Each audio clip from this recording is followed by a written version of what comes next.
Hello, everybody. I'm Daniel Barrett, a chartered financial planner here at Brooks Macdonald.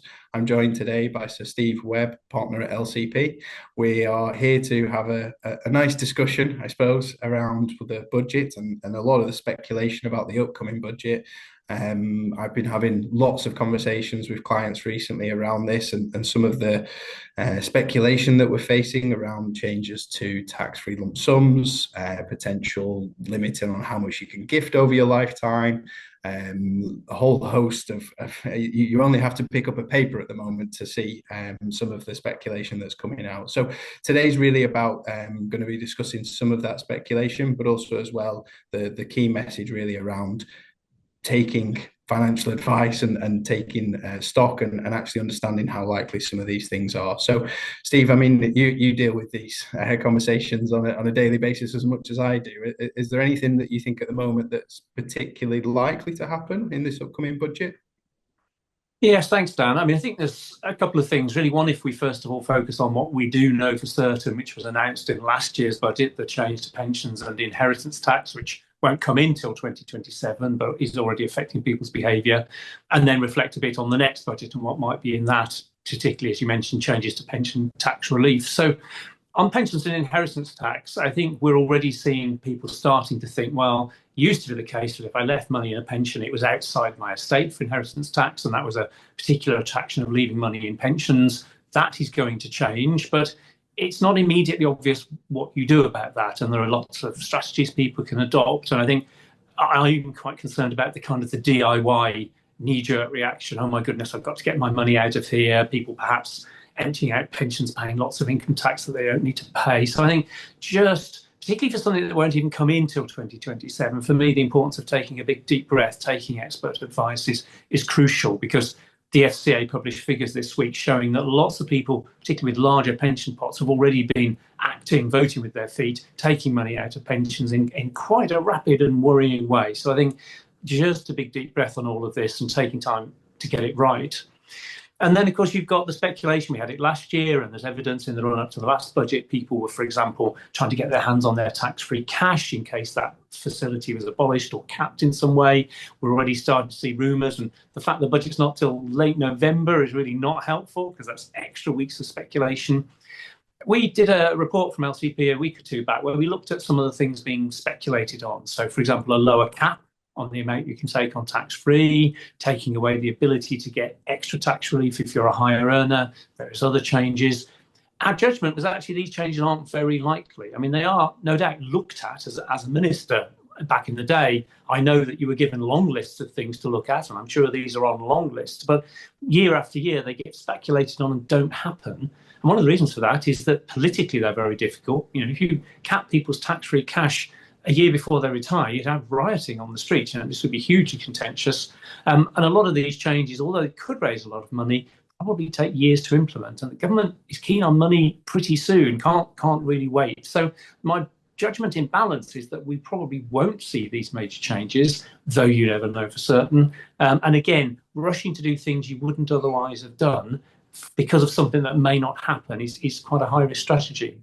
But I guess, Dan, you're at the coalface. You're talking to people day in, day out. What are you hearing from your clients, and what are you saying back to them? Yeah, no, I am hearing exactly that sort of knee-jerk reactions to press speculation, especially around the tax-free lump sum, because I think it's probably one of the only bits of pensions legislation or rules or things that people actually, a vast majority part of the country understand, that you get 25% of your pension tax free. So it's when there's any sort of news story about that, I feel like you get more clicks and so on and so forth. But I'm echoing sort of what you said to clients as well, that the likelihood, because it's always, I think, taking a step back, taking a deep breath, thinking about it and thinking about, well, the government needs money in the short term. What consumer behavior, or what would I advise my clients to do if the tax-free cash lump sum was capped or removed entirely? And to be honest with you, it would be, well, we won't use your pension to start with. Even if you are retiring, we might use your savings or ISA or other investments. So I think even if they did make the change, the amount of money it would raise in the short term is very, very little. So it's really about taking a step back, deep breath, calm down. It's a long-term plan. It is frustrating, I think, that we're having to face these types of conversations with clients. And almost it seems like now an annual sport of what are the papers going to come up with next? What could they potentially do? And as you say, all of them are probably on the long list. But actually, the likelihood of these things it seems quite small. Yeah, I think that's right, Dan. And something I've noticed, when I deal with the national press, as you say, pretty much on a daily basis. And if I do a measured and balanced report saying, on balance, nothing's going to happen, we end up in 37. If I say former pensions minister says they might take your tax-free cash away, I'm on page one. Yeah. So I think people have to be quite sophisticated in the way that they consume their media.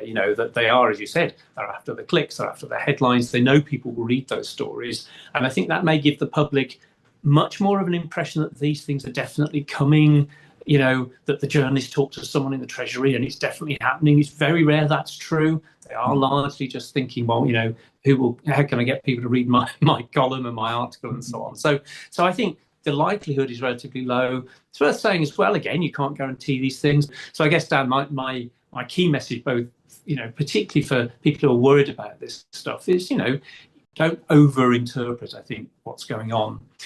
I guess, these potential changes are in the context of so many other things changes, big changes to mortgage rates, people coming off long-term low fixes onto higher rates, people seeing inflation, which was in double digits a couple of years ago.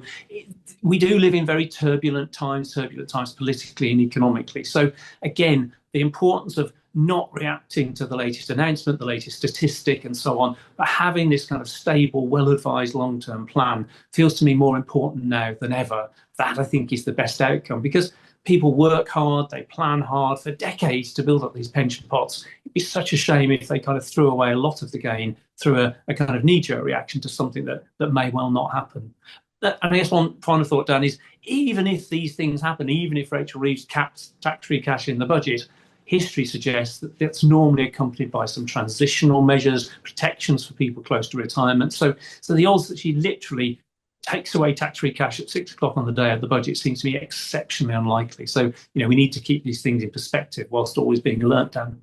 I couldn't agree more. And I think that's part of the conversations that I have with clients, and I'm sure other advisors are having with their clients, is that we had many different changes to the lifetime allowance, and each time there was some sort of transitional protection for tax-free lump sums and actually lifetime allowance. And of course, that's now gone. But it seems extremely unlikely that would happen. I'm also thinking about inheritance tax, because it seems to be dominating my conversations a lot at the moment, and it seems to have been brought to the forefront of most people's minds in that sense, both with the pensions, but also as well the agricultural property relief and business property relief. So we've got lots of business owners, farmers.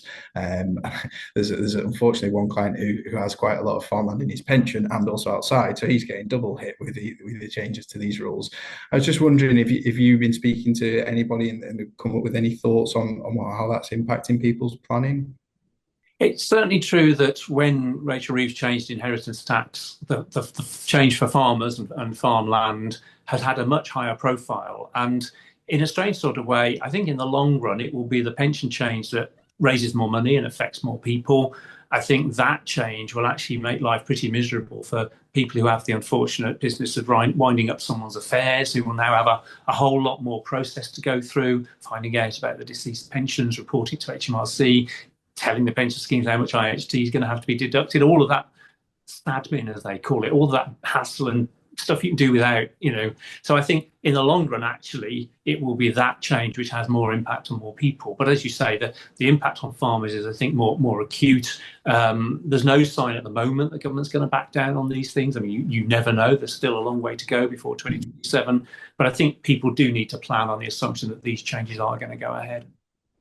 I couldn't agree more, Steve. I think it's really important for people to take financial advice, especially in these uncertain times, and with the speculation rife across the media. It's really important to start the conversation. Any closing remarks, Steve? I think that's right. And I think one of my messages is to take with a pinch of salt what you read in the media. They're writing for a reason. They want you to click through, and that doesn't mean it's more likely to happen. And more generally, I just think I worry a bit about people kind of DIY solving these problems. I smile sometimes. I write a weekly column and people write in, people with, £1 million pension pots wanting a bit of free financial advice. And, I kind of say, just pay for a bit of advice. You've got a huge amount of money. It matters massively to your standard of living, that of your spouse or partner, of your children. Getting this right, the investment of spending some money on some quality advice can pay back many times over. And, don't try and cut corners, basically. Couldn't agree more. Thank you very much. My pleasure, Dan. Thanks for having me on.